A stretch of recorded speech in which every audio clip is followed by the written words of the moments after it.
So what I'm going to go on is a lot of the research and a lot of the examples, that shows how to develop young people. Those 6 rules from Arnie are quite crucial. Feel of failure, all the different elements, working really hard, trusting in yourself, self-belief, mental toughness, all these types of things. Arnie probably sums it up in 6 simple rules about what we're going to try and develop in our young players. So the context of this talk is really looking at talent. All our youngsters have been spotted, they're part of the academies, they want to play, they see themselves, or people have said that they're very, very talented, but there is a talent myth and there's some dangers about being called talented. Quite often they've been very successful at a young age, but how does that transfer into being adults and getting those professional contracts and having a lifelong experience of rugby league and positive experiences? The bumpy path to the top, life isn't smooth. Just because they're doing very well now, they may not progress in a straightforward rate, and we need to be able to help them as parents and spot when some of those speed bumps and those bumps will happen. And finally, there's the RFL Players Handbook to give help and support and guidance for the parents and for the players themselves. So that's really the context.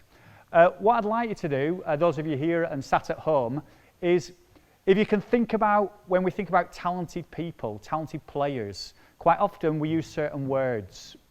And what I'd like you to do when you look at the next screen, and again with your groups at the club, try and rank order them. Prioritise what for you think is the most important characteristic that sets your son or your daughter out for being talented. Then number 2, then number 3, number 4, right the way down to number 13. For time constraints, we're just going to ask the people here just 1, 2 and 3. So what we've got to choose from, when we talk about talented people, we might say, wow, they never give up. They persevere, what great perseverance they've got. We might say, they bounce back, they're resilient, mental toughness, bounce back ability.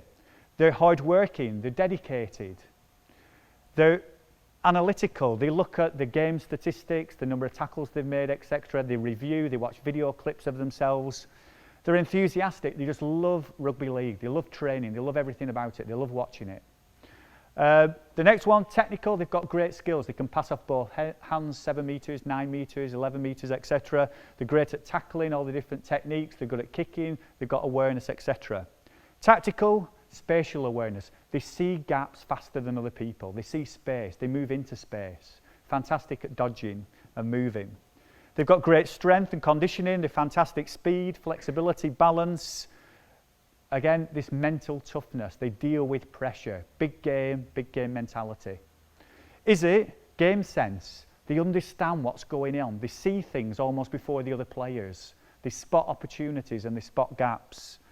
They're creative, they do something a bit different, like Arnie said, break the rules. They do something innovative, they experiment, they try different things. Or down at the bottom, they just think, and on the way home, during the week, they're constantly thinking about how they played, what they need to do better, what they did good, what they did bad, how they can improve. So these are some common things we think about talented people. And what I'd like you to do is just try and decide 1, 2 and 3, first of all, if you do this at home, 1 to 13, what you think are the most important attributes, the most important traits